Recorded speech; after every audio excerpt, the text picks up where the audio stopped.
You never know what they're going to come up with. Certainly we owe a great deal to our African friends.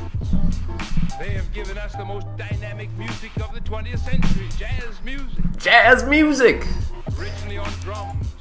Then they came here and they took our musical instruments and they transferred the rhythm of the jungle onto our beautiful technical musical instruments and made them throb with the same rhythm of the jungle. Rhythm of the Jungle. I love that song. Hell yeah. I actually just found that song the other day, and let's see.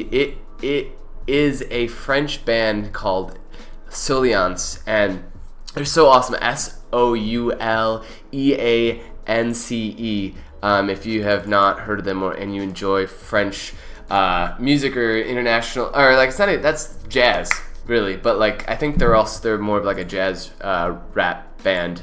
Because they got the beats in there too. So, but I've been listening to French rap lately, and I'm just so blown away because it's so awesome. And I'm like, why have I not? Like, I haven't really been into international. I mean, like, yeah, I guess like I do listen to a decent amount of international music, but like as I've been exploring more like European bands, I'm like, damn, there's like a lot of good shit that I never hear. And you know, it's like you get so used to like just the same old like 30 track list that like is constantly playing on the radio, and then all your like 90s gig, you know, your 90s songs or whatever stuff you're interested, that you forget that there's a whole nother side of the world where there's some crazy cool shit going on over there as well. And so French rap is awesome. Just to throw, if you guys are interested at all, I want to throw out a couple good bands for you. Look up the song Walk with the Beast by Al Tarba and Qualm, Al_Tarba, and then Qualm is Qualm. They're good. Also, Mr. Troy is good, Troy, and also La Fine Equip, La Fine Equip with the E at the end is also awesome. Oh, and also Hippocamp, Hippocamp, HIPPOCAMPE, and then space FOU. They're also awesome. So just things I've been exploring, but you know, I go through periods of like having like really awesome music, and then periods of time where I'm like just really kind of like listening to the same old stuff over and over and over again. And so like basically there will be waves that come in where like I'll suddenly be introduced to all this like new awesome music, and and it's really interesting because it changes me. My physiology changes, and suddenly I'm like inspired to do life. And I don't know if it's like, I feel like there's a correlation between like my internal energy and like this external experience. Like I just sometimes I wonder if like, is it the music that's affecting me, or is it me that's kind of opening myself up to finding this like music, because it's like, you know, it's like, is my vibe like kind of like vibing with that music, and that's why I'm discovering it, you know? Is that the reason? If you believe that like the frequency that you resonate at is the frequency that you experience, you know, that would be the case if that is the case, or is it that, you know, that this music just comes along and then it affects me, and changes me, and so then it brings me to that frequency or to that vibe, you know? I think it's a little bit of both, in my perspective, but it's interesting to think about that. But you know, music is something that really gets me moving. It's just like it is pure movement, and I love that. And that's the topic for today. I think this is going to be a shorter talk, and more so of just like a perspective talk, because this morning I woke up and I was honestly just feeling so just like stuck and kind of like emotionally, I want to say like bound, or just really feeling like just not there. And oh shoot, someone's at the door here. 1 second.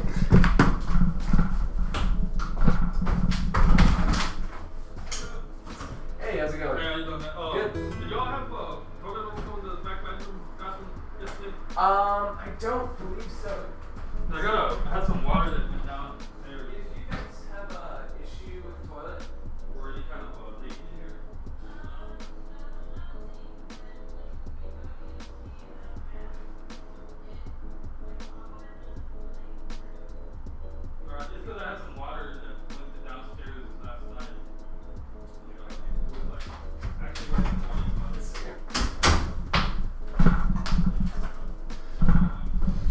Well, that was great.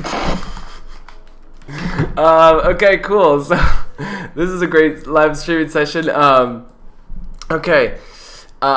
So I just had apartment management came over, and so this studio that I have is in my old room. I actually have a house, and this is like I turned this into a studio, and so basically I'm still dealing with like this aspect of things, but we're good. We're gonna keep moving forward. So what was I talking about? I was talking about movement. I was saying like, I was feeling like emotionally stagnant. I'm just like, what the hell, like feeling off, this and that. And so obviously I felt this way before. I've been in this kind of, I've had this sort of situation come up before. And what's interesting and what I've noticed time and time again is that like when I sit in it and I'm just like, trying to get myself out of it, I have like a lot of different exercises that I do to get to get myself like out of this state. And they're more like mental, emotional, spiritual exercises. But sometimes they just don't work, and I'm just like, well, why isn't this working? This usually works. What's going on?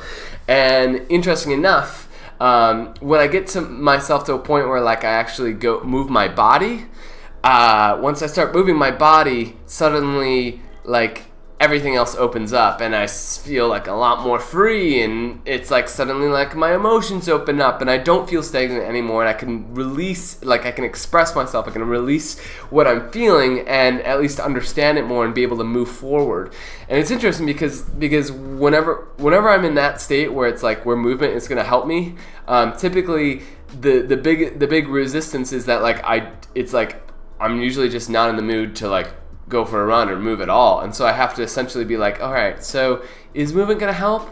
Yes. Do I want to move forward with this, or do I want to stay stuck in this place? And the answer, and when the answer is yes, I want to move to a new place, then I just force myself to get up and move. And once I start moving, it's just like, oh, this is what I needed. Oh my God. And then it's like everything changes. It's crazy. And so when I think about that, I'm just like, it's interesting because I think there's something to this. There's very much something to this. Obviously, there's things on a physiological level. Obviously, things are it's like when you move your body, like it's like it's obviously it's very good and useful, and it's like it's part of our own development and evolutionary kind of like, I want to say like, it's important. Like we need to, in order to, if we stop moving, we die. That's just like bottom line. It's just like we as human beings, if we stop moving, we will die. Like it's basically like every part of our body. What I'm getting at is like every part of our body is moving. Like it's like if your blood stops moving, you will die. Like if your cells stop moving, you will die. If your neural synapses stop synapsing and moving, if that electrical energy stops moving, you will die, because there's no longer movement. There's death. That's all there is. It's like you only stop when you're dead, and that's the bottom line. And so it's interesting because like if that philosophy is true, then like it makes sense that as human beings, as a more of like a collective, we have to move. And it's evolutionarily beneficial to move. And when we are feeling stuck and when we're feeling like we don't know what to do with ourselves, what we do need to do and remember to do is to move. And so today I discovered that on a physical level, and I think that there's a lot of people that understand that on a physical level, like by moving your energy, by moving your physical energy, it opens you up in many different ways. You just feel much better, and you feel it's like it helps you not only on like a physical level, but a mental, emotional, spiritual level.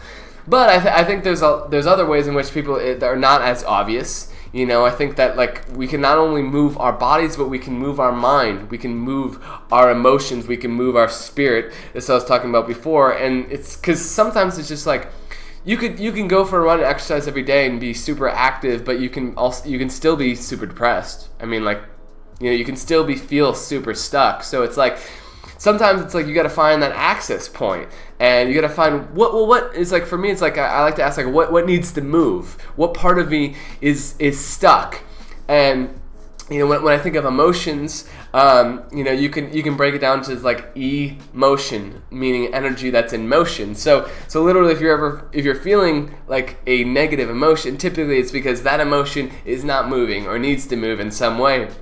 And so typically, what I do for that is webcam journaling, which I talked about in the prior episode. But it's a method, a technique that allows you to essentially express yourself to the point where like that emotion is expressed, or whatever it needs to be said is said, and therefore you find the deeper meaning behind it. You get to that deeper root layer of what it is that you're really feeling, and when you really discover that, then it can start moving again. Then you kind of open up that energy, and then you can find like more of you can apply that to your life, and say it's like, okay, now I understand what I'm feeling. Now how do I need to apply that feeling?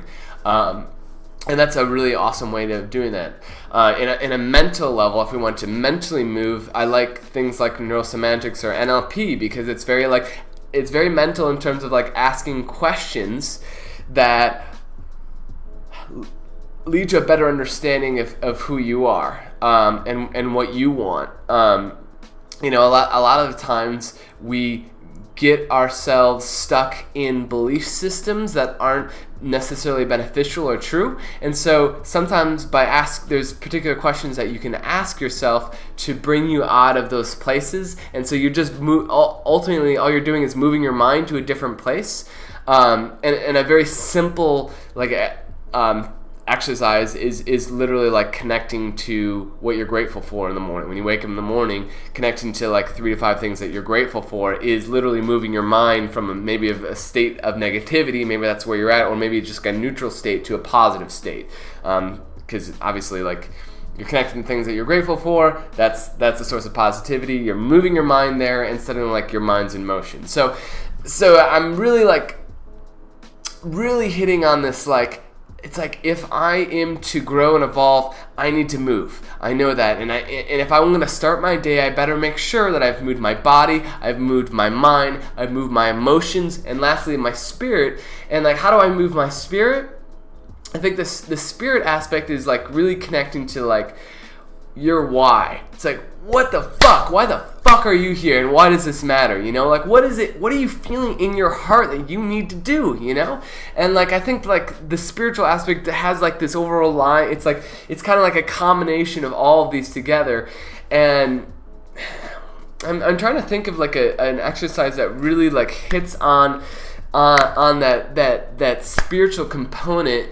That heartfelt component, and I think, I want to say like it really is about connecting to your why. It really is like, it's like sometimes we have to exercise that aspect of like, it's like, what is the purpose behind me doing this? Why is it? How am I? What am I doing that is helping others? What is the higher purpose behind what it is I'm doing? And if there isn't anything there, and for an extended period of time, and your soul isn't moving, and you're not doing things that are supporting your soul, and I think what just hit me is very, very easy concept to move your soul is to like volunteer, do something nice for someone, like donate to someone, or donate to charity, or do something that's positive, such as something simple as holding a door open for someone. That's just like, it's like thinking about something more than just yourself, going beyond yourself. I think that's like it's a way to spiritually move yourself, understanding that there's something deeper that lies within this reality, and it's not just about money and work and your own shit. There's a greater perspective here, and when you embrace that, I think that's you really truly like moving your spirit.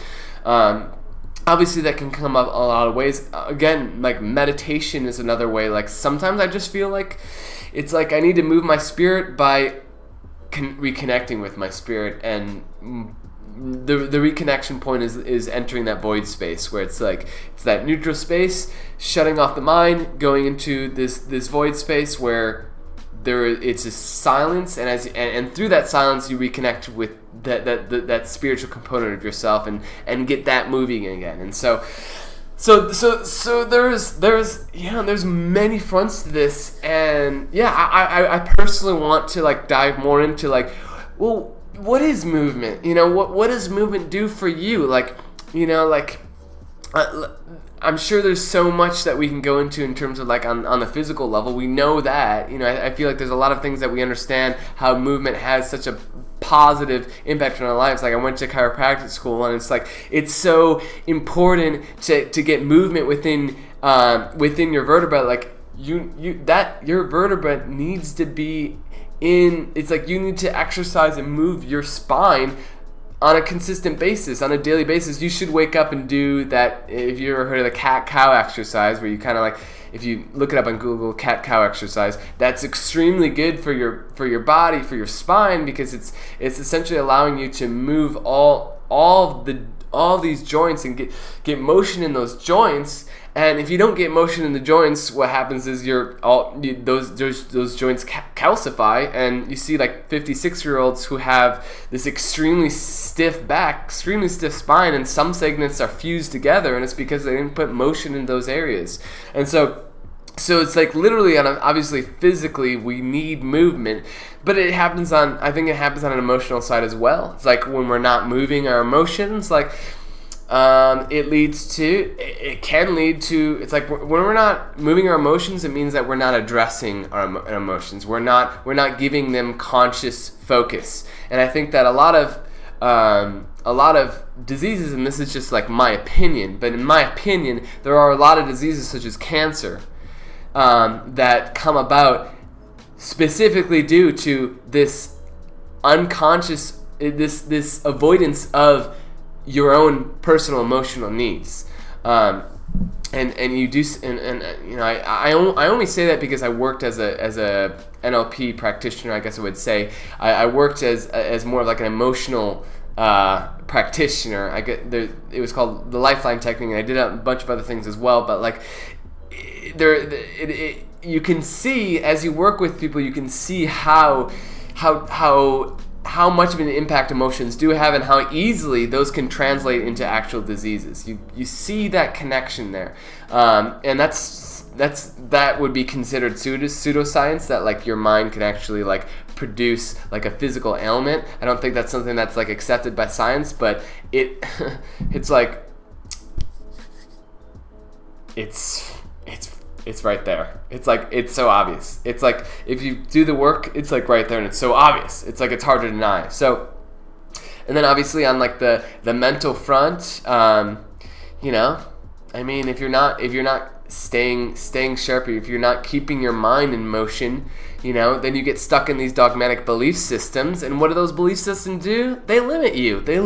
We just talked about the science delusion, how like as a collective getting stuck in this dogmatic scientific perspective like limits our ability to even have the desire or the desire or inspiration to go search and discover other things. We get stuck in this, we already know it all, so we don't have to go any further. Well, that's think of how limiting that is in so many fronts. And then obviously on the spiritual front, it's like if you're not actually synthesizing that component, well, you start to lose that connection to life, and suddenly, life becomes more robotic, it has less meaning. You start to detach from what really matters, which is like the connection we have, the relationship that we have with the earth, with each other, with ourselves. And when you lose that, well, that's where sociopaths are born. I'm just gonna be straight up for you right there. That's how bad shit really happens, when we're disconnected and we forget what really matters in this life. So anyways, that's movement for you. That's what I feel movement is, and I'm really excited and interested into getting more into this understanding more, and really kind of embracing more movement type technologies. I want to understand them more. And so anyways, this was an inspiring talk within itself, but hope you guys enjoyed that. I'll be back tomorrow, and I just want to make an announcement. On Saturday, it looks like I'm going to be streaming some games with my buddy Nick, and maybe some other friends as well. So I'm excited about that, and hopefully, I'd like to get this gaming component up. Doing more like collaborative stuff for gaming on the weekends, and then I really want to do more collaborative stuff like during the week. So that would be wonderful as well. So anyways, I hope you all have an amazing rest of your Thursday, and I will see you all tomorrow. And I'm just gonna keep rocking out to this music. So.